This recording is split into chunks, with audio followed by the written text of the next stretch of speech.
دیکھ رہے ہیں سٹی انڈیا نیوز چینل، حق کی آواز۔ السلام علیکم ناظرین، جیسا کہ آپ جانتے ہیں حلقہ گریجویٹ محبوب نگر حیدرآباد رنگا ریڈی کے انتخابات کے پیش نظر سرگرمیاں عام ہو چکی ہیں، اور اسی ضمن میں اس حلقے سے آزاد امیدوار پروفیسر محمد انور خان صاحب بھی انتخابی مہم میں حصہ لے رہے ہیں۔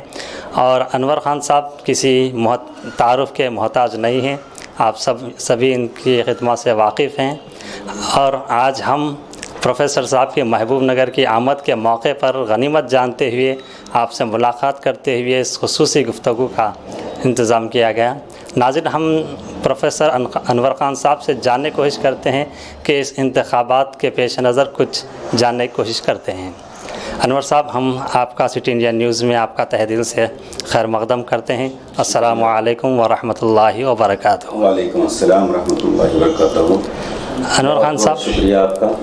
انور خان صاحب، میں سب سے پہلے یہ جاننے کی کوشش کرتا ہوں کہ اس حلقے میں ایک مسلم امیدوار کی کامیابی کہاں تک ممکن ہو سکتی ہے، جبکہ اس سے قبل بی جے پی کو یہاں سے کامیابی ملی ہوئی تھی۔ اپنے اس میڈیا کے ذریعے سے ہزاروں بلکہ لاکھوں، خصوصی طور پر انڈیوائیڈڈ ضلع محبوب نگر کے ناظرین سے عمومی طور پر، خصوصی طور پر یہاں کے گریجویٹ سے راست طور پر بات کرنے، اپنے آپ کا تعارف کرانے کا موقع عنایت فرمایا۔ میں مبارکباد دوں گا 1,75,00,000 افراد کو، شہریوں کو، جو محبوب نگر، رنگا ریڈی، حیدرآباد تینوں غیر منقسم ضلعوں پر مشتمل ہیں، اور خصوصاً ان تینوں اضلاع سے، یعنی محبوب نگر، رنگا ریڈی، حیدرآباد کے گریجویٹس کو خصوصی مبارکباد دوں گا کہ ان کے سامنے ایک سنہری موقع ان کو ہاتھ آیا ہے، ایسے دور میں جبکہ دنیا میں پہلی عظیم جمہوریت کی حیثیت میں اپنا نام رکھنے والے دیش بھارت، اور خصوصاً اس کی ایک ریاست کی حیثیت میں نو قائم شدہ تیلگو ریاست تلنگانہ کے لیے ایک جانب خود برسر اقتدار حکومت نے بارہا یہ لفظ استعمال کیا ہے کہ ہم اس کو سنہرا تلنگانہ بنائیں گے۔ سنہرا تلنگانہ بھارت کا ایک ریاست کی حیثیت میں بھارت کی جو جمہوریت ہے اس کو بھی سنہری جمہوریت میں تبدیل کرنے کا ایک موقع، یا اس سنہری جمہوریت پر جو کالے بادل، سیاہ بادل چھا رہے ہیں ڈکٹیٹرشپ کے، ان دونوں کے درمیان ایک چیلنج کی طور پر اس موقع کو قبول کرتے ہوئے جمہوریت کے استحکام کے لیے دستور نے جو بنیادی حق کی حیثیت میں اپنے نمائندوں کو انتخاب کرنے کا جو موقع فراہم کیا ہے، وہ بھی خصوصاً ایک اعزاز ہے یہ کہ صرف گریجویٹ احباب اپنا ایک نمائندہ منتخب کر سکتے ہیں۔ یہ موقع آپ کے ہاتھ اب آیا ہے۔ میں مبارکباد دیتا ہوں ان سب کو جنہوں نے اپنے نام انرول کروا لیے ہیں ووٹر کی حیثیت سے گریجویٹ کانسٹیٹوئنسی کے لیے۔ کسی وجہ سے اگر کوئی وہ انرول کروانے سے رہ گئے ہیں تو نعمت غیر مترقبہ کے مطابق ان کے لیے ایک موقع ہے۔ آئندہ 3-4 دن یہ الیکشن کمیشن کا ویب سائٹ کھلا رہے گا، آن لائن بڑی آسانی سے 3 سے 5 منٹ کے درمیان میں آپ اپنا ووٹ یا اپنا نام درج رجسٹر کروا سکتے ہیں۔ اب رہا یہ کہ ہمارے اس نمائندے نے، معزز نمائندے نے جو ایک سوال پوچھا کہ اس کے مخصوص سیاسی حالات کے پیش نظر کیا ایک مسلم نمائندہ منتخب ہو سکتا ہے کیا؟ میں آپ کو یہ حقیقت بتا دوں یا بلکہ شیئر کروں آپ کے ساتھ، جس کو آپ جانتے ہیں کہ جمہوری طرز حکومت میں تعداد کو گنی جاتی ہے۔ اب اسی تعداد کو اگر حساب کریں آپ تعداد کا، تو اس حلقے گریجویٹ جو 3 غیر منقسم اضلاع پر مشتمل ہے، ابھی جیسے کہ اس کی آبادی کا ایک اندازاً میں نے ذکر کیا کہ 1,75,00,000 ہے، یا اور کم کر لیجئے 1.5 کروڑ بھی کہیے آپ۔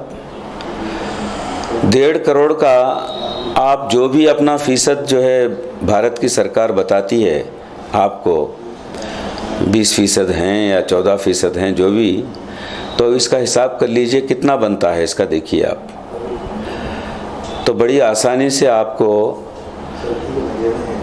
ہونا چاہیے، یعنی گریجویٹس کی جو آبادی ہونی چاہیے ان تینوں میں ملا کر، یہ 20 لاکھ سے اونچی ہونی چاہیے۔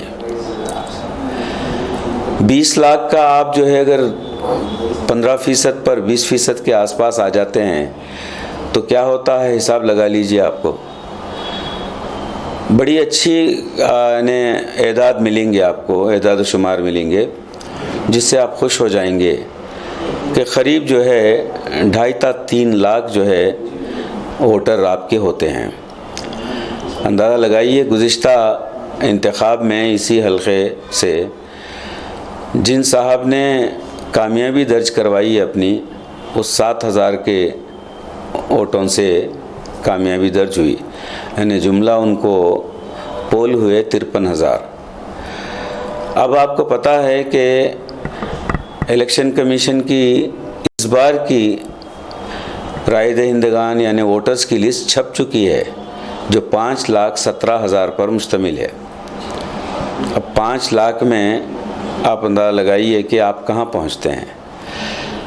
کمفرٹیبل زون جس کو کہتے ہیں، وہاں پر پہنچتے ہیں جہاں سے آپ اپنا ووٹ اگر شعوری اعتبار سے استعمال کرتے ہیں تو 100% آپ کہہ سکتے ہیں کہ جیت آپ کی ہے، یعنی جس کی جانب آپ کا اشارہ تھا کہ کیا ممکن ہے کہ جیتنا ان حالات میں اس حلقے انتخاب سے۔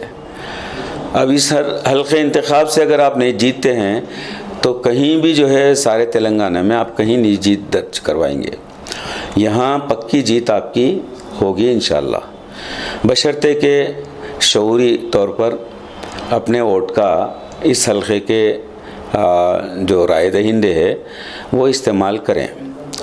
ابھی ایک چیلنج آپ کے سامنے آیا ہے، جیسے حیدرآباد GHMC کے انتخابات ہوئے، ان انتخابات میں جو پولنگ کی شرح ہمارے سامنے آئی ہے وہ بڑی مشکل سے کھینچ تان کر 40% آئی ہے۔ اس کا مطلب ہے کہ 60% رائے دہندہ وہ سوتا رہا۔ اب اس کے پولنگ میں حصہ نہ لینے کے نتیجے میں جو نتائج پیش آئے ہیں، سامنے آئے ہیں، وہ بھی آپ کے سامنے ہیں۔ تو ظاہر ہے کہ یہ جو مخصوص اعزاز حاصل ہے حلقے گریجویٹ کے لیے، جس کو تیلگو میں پٹا بدرل کیا کہتے ہیں، اس کا حلقہ کہتے ہیں، تو یہ پڑھے لکھے لوگ ہیں، دانشور لوگ کہلاتے ہیں، علم والے کہلاتے ہیں، فکر کرنے والے کہلاتے ہیں۔ اگر یہ سمجھتے ہیں کہ اب ہم کو بتا دینا ہے کہ ہم وہ 40% نہیں، 60% نہیں، ہم 100% باشعور اعتبار سے اپنے ووٹ کا استعمال کرتے ہیں، تو یقیناً ایک بہترین سگنل اس کامیابی کے ذریعے سے سارے دیش کو آپ دے سکیں گے، اور آئندہ اس کے بعد جو بھی انتخاب آئے گا وہ سب بھی آپ کے قدم پر چلیں گے وہ لوگ بھی۔ اور یقیناً مجھے توقع ہے کہ جمہوریت کی کامیابی، جمہوریت کا استحکام، اسٹیبلٹی اس میں مضمر ہے کہ ووٹر پارٹیسپیٹ کرے، حصہ اپنا ادا کرے، تو امید ہے کہ جیت ضرور آپ کے اپنے نمائندے کی ہوگی، یا وہ نمائندہ جس کو آج تک نمائندگی کا موقع ہی نہیں ملا ہے وہ آپ کی جو ہے آواز بن کر، آپ کی جو ہے جذبات کا ایک عکاسی کرنے والا بن کر کونسل میں آپ کی نمائندگی کرنے والا بن کر یقیناً یہ پہنچے گا آپ کے اس ووٹ کے عمل کے ذریعے سے۔ انور صاحب، میں آپ سے اور ایک سوال کرنا چاہتا ہوں کہ کیا ایک مسلم امیدوار کے انتخابی مہم میں آنے کی وجہ سے کیا ووٹ منتشر ہوتے ہی بی جے پی کو کیا فائدہ پہنچ سکتا ہے؟ سیدھے جواب دے دیتے ہیں، جواب ہے آپ کے پاس بھی کہ سٹنگ ایم ایل سی جو ہے بی جے پی کے ہیں، اور یہ 6 سال پہلے انتخاب ہوا تھا، تب انور خان تو نہیں تھا، پھر کیسے یہ جیتے؟ اب جو ہے جواب آپ ہی تلاش کر لیں آپ کے پاس، کیونکہ میڈیا پر اس کا خلاصہ کرنا میں مناسب نہیں سمجھتا کہ بہت ہی اہم باتیں سامنے آ جائیں گی، پھر وہ سارے کے سارے کینڈیڈیٹ پریشانی میں آ جائیں گے ابھی سے کہ الحمدللہ جیت کس کی ہو رہی ہے اور ہم کدھر جا رہے ہیں۔ تو انشاءاللہ العزیز جیت برابر، آپ بار بار جو نام لے رہے ہیں جیت اسی کی ہوگی انشاءاللہ العزیز۔ اسی اعتبار سے، اسی اعتماد کے ساتھ میں آپ کے سامنے حاضر ہوا ہوں۔ انور خان، انوار علوم کالج۔ انور صاحب، جیسا کہ گزشتہ کچھ روز سے بی جے پی جو ہے مضبوط ہوتے جا رہی ہے، تو اس بار اس انتخاب میں بی جے پی کا کیا مظاہرہ ہو سکتا ہے؟ کیا کہنا چاہیے، میدان میں آنے کی غرض و غایت میں کسی فرد یا جماعت کے خلاف یا کوئی ایک بگل نہیں بجا رہا ہوں۔ میری گزشتہ 50 سالہ زندگی کا جو ایکٹیویزم ہے، سماج کے ساتھ جڑے رہنا، زمینی حقیقت کو جاننا، اور جو ہے دستور نے جو حقوق یہاں کے شہریوں کو دیے ہیں کہ آزادانہ طور پر وہ زندگی بتائیں، ان حقوق کے ضمن میں میرا ایکٹیویزم رہا ہے، اور انشاءاللہ یہ جاری رہے گا، انتخابات کے بعد بھی جاری رہے گا۔ لہٰذا میری جو مہم ہے یا میری جو لڑائی ہے، وہ لڑائی برائی کے خلاف ہے۔ میں دیکھ رہا ہوں کہ دن بدن معاشرے کو تقسیم کرو اور حکومت کرو کے اصول پر لے جایا جا رہا ہے۔ یہ بہت برا سگنل ہے، خراب سگنل ہے۔ اسی طریقے سے معاشرے کے نوجوان پڑھے لکھوں کے ذہنوں کو زہر آلود کیا جا رہا ہے۔ اب میں موقع نہیں ہے کہ تفصیلات میں جاؤں، آپ سب جانتے ہیں۔ یہ اچھی علامت نہیں ہے ہماری جمہوریت کی کامیابی کے لیے، دیش کی ایکتا کے لیے۔ لہٰذا میری لڑائی اس کے خلاف میں ہے کہ یہاں پر فرقہ پرستی نہ آئے، یہاں پر مذہب میں انتشار پسندی نہ لایا جائے، مذہب کے نام پر تقسیم نہ کیا جائے، اور ہمارے جو گریجویٹ ہیں، جو لاکھوں میں ہیں جن کی تعداد، اور جن کا بہت ہی اہم رول ہے سماج کے بنانے میں، سماج کے بگاڑنے میں، لیکن فی الوقت افسوس کہ ان کو بگاڑ کی جانب ان کی رہنمائی کی جا رہی ہے۔ ہمارے نوجوانوں کا جو استحصال ہو رہا ہے، استعمال ہو رہا ہے بگاڑ کی جانب۔ ظاہر ہے جو نوجوان ذہنی طور پر کچھ محدود ہو جائے اور جو ہے زہریلے پن کو اپنے میں پنپنے کا موقع دے، اس کا الٹیمیٹ انتہا کہاں ہوتی ہے؟ وہ مایوسی میں ہوتی ہے، اور مایوسی کہاں لے جاتی ہے انسان کو؟ خودکشی پر مائل کرتی ہے۔ چنانچہ ہمارا نوجوان ایک امید لگائے ہوئے، ایک بہترین سنہرا خواب دیکھنے کی، سنہرے حال کو حاصل کرنے کی امید میں اپنی زندگی کے قیمتی سال وہ برباد کر رہا ہے۔ اسی سوچ میں، اسی فکر میں رہتا ہے، آخر کار اس کو مایوسی کے گڑھے میں ڈھکیل دیا جاتا ہے، جہاں پر وہ خودکشی کرنے پر مختلف حیثیتوں میں مائل ہو جاتا ہے.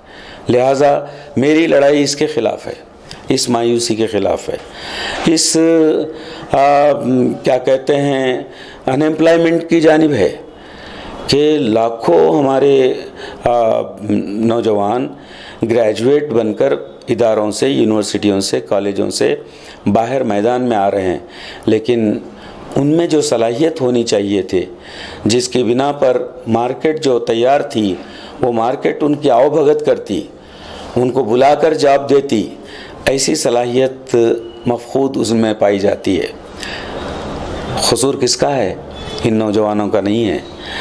ان نوجوانوں کے جو لیڈرز ہیں، لیڈرشپ ہے، چاہے وہ حکومت ہو، وقت کی حکومت ہو یا سابقہ حکومت ہو، آنے والی حکومت ہو، اور پھر ان کو گائیڈ کرنے والے جو مختلف ادارے ہوتے ہیں، شخصیتیں ہوتی ہیں، اس کی ابتدا ہوتی ہے ادارے سے ہی، چاہے وہ اسکول ہو یا کالج ہو، یونیورسٹی ہو. تو وہاں جو مائنڈ سیٹ ان کا بنایا گیا ہے وہ نگیٹو مائنڈ سیٹ بنایا گیا ہے، ان کو پازیٹیو مائنڈ سیٹ میں تبدیل کرنے کی ضرورت ہے. میری لڑائی اس سے ہے. تو انشاءاللہ العزیز ایسے کاموں کو جو فروغ دے رہے ہیں وہ سب میری زد میں ہیں. جو فروغ دے رہے ہیں، فرقہ پرستی کو جو فروغ دے رہے ہیں، علاقے پرستی کو جو فروغ دے رہے ہیں، لسانیت کو جو فروغ دیتے ہیں، اختلافات پیدا کرنے کی جو سیاست کو جو لاتے ہیں جوڑ توڑ کی، وہ سب میری زد میں آتے ہیں. چنانچہ امید ہے کہ نوجوان بھی، گریجویٹ بھی باشعور ہو گیا ہے، سمجھ گیا ہے. امید ہے کہ وہ باشعور اعتبار سے اس کا اپنا دستوری جو حق ہے انتخاب کا، وہ مثبت طور پر یقیناً میرے حق میں ادا کرے گا، اور کامیابی پکی ہے انشاءاللہ العزیز. اس کو پلیٹ فارم بناتے ہوئے کونسل کو ہم حکومت کو نہ صرف تنقید کریں گے بلکہ ہم سولوشنز بھی پیش کریں گے ان کے سامنے، متبادلات بھی ان کے سامنے پیش کریں گے. اس طرح انشاءاللہ ہم ایک جانب جو ہے گریجویٹس، نوجوانوں کے معاون ثابت ہوں گے، دوسری جانب ہم حکومت کے بھی معاون ثابت ہوں گے. ورنہ پھر یہ کونسل کی ضرورت نہیں ہے. اگر وہ خود فیصلے کرتی ہے، اس کے پاس ہی سب کچھ ہے، معلومات ہے، تو ظاہر ہے ہم دیکھ رہے ہیں کہ آج تک کی حکومتیں ناکام ہیں ان مسائل کو اٹینڈ کرنے میں. لہٰذا ہم اس سمت میں کام کریں گے، اور جس کو کہتے ہیں مثبت انداز میں کام کریں گے، جس کو تیلگو میں کہتے ہیں نرماناتمکنگا کہتے ہیں، انگریزی میں کہیں گے کنسٹرکٹیو وے میں ہم کام کریں گے انشاءاللہ. حالات حاضرہ میں جو ہے بے روزگاری عام ہو چکی ہے اور اعلیٰ تعلیم کے ذرائع کم ہو چکے ہیں. ایسے میں آپ گریجویٹ کو جو ہے کیا مشورہ دینا چاہیں گے، اور آپ اس انتخاب میں کیا منشور لے کر اترے ہیں؟ انتخابی جو ہے بنیاد، جیسے اب تک بھی گفتگو چلی ہے ہماری، یہ ہے کہ آج تک سیاست کو جو ایک آئیڈینٹی ملی ہے، پالیٹکس پولیوٹیڈ، یعنی سیاست کو گندا کر دیا گیا ہے. سیاست کے نام سے ہی نفرت کی ایک کیفیت آ جائے لوگوں میں، اس کو کر دیا گیا ایسا. تو ظاہر ہے کہ اس کو فیس لفٹ کرنے کا ایک بہت بڑا اور بہت ہی لانگ ٹرم بیس جو ہے کام، اس کا بیڑا اٹھایا میں نے کہ اس کو جو ہے ہر ایک پسند کرے. سیاست بولے کہ یہ میرا ہے، سیاست میرا سرمایہ ہے، میں جو ہے اس میں دلچسپی لوں گا، حصہ لوں گا. جب اپنا رول ادا کرے گا ہر ایک فرد، خصوصاً نوجوان اور گریجویٹس، تو انشاءاللہ سیاست کے ساتھ جو کالک لگی ہوئی ہے، دھبا آ گیا ہے، اس کو ہم میٹ سکیں گے، صاف ستھرا کر سکیں گے. اور وہ سیاست ایک صاف ستھری ہو جائے تو انشاءاللہ سماج کا جتنا بھی جو ہے سٹرکچر ہے وہ سب صاف ستھرا ہوگا. جہاں پر بے روزگاری نہیں ہوگی، جہاں پر افراتفری کا ماحول نہیں ہوگا، جہاں پر نفرتوں کا ماحول نہیں ہوگا، جہاں پر لوٹ کھسوٹ نہیں ہوگی، جہاں پر رشوت ستانی نہیں ہوگی، ہے نا. جب یہ ساری چیزیں نہیں ہوگی تو وہ آدمی، انسان، فرد یا افراد کی جو صلاحیتیں ہیں، جو قدرتی طور پر اس کو ملی ہوئی ہیں، وہ صلاحیتوں کا استعمال پازیٹیو طور پر ہوگا. جب پازیٹیو طور پر ہوگا، پروڈکٹیوٹی آئے گی سماج کے لیے، تو انشاءاللہ وہ سماج کے کلیان کا کا ذریعہ بنے گی، وہ سماج کے خوشحالی کا ذریعہ بنے گی، سماج میں ایک عام طور پر اچھی ہم آہنگی کا وہ ذریعہ بنے گی انشاءاللہ۔ ناظرین، جیسا کہ جو ہے انور صاحب نے بڑی تفصیلی گفتگو سے جو ہے ہم کو منور کیا، اور جو ہے گریجویٹس طبقے کو جو ہے ایک مشورہ دیا کہ وہ باشعور ہو کر اپنا ووٹ کا استعمال کریں، اور جو ہے انور صاحب نے کہا کہ جیسے کہ انہوں نے ایک برائی کے خلاف انہوں لڑنا چاہتے ہیں، اور جو ہے کامیابی جو ہے ہر کوئی جو ہے اپنے اپنے منشور کے ساتھ ڈرتا ہے، اب وقت ہی بتائے گا کہ جو ہے کامیابی کسی قدم چومے گی۔ میں محمد افضل، ویڈیو جرنلسٹ ہفت التوحید کے ساتھ، سٹی انڈیا نیوز، محبوب نگر۔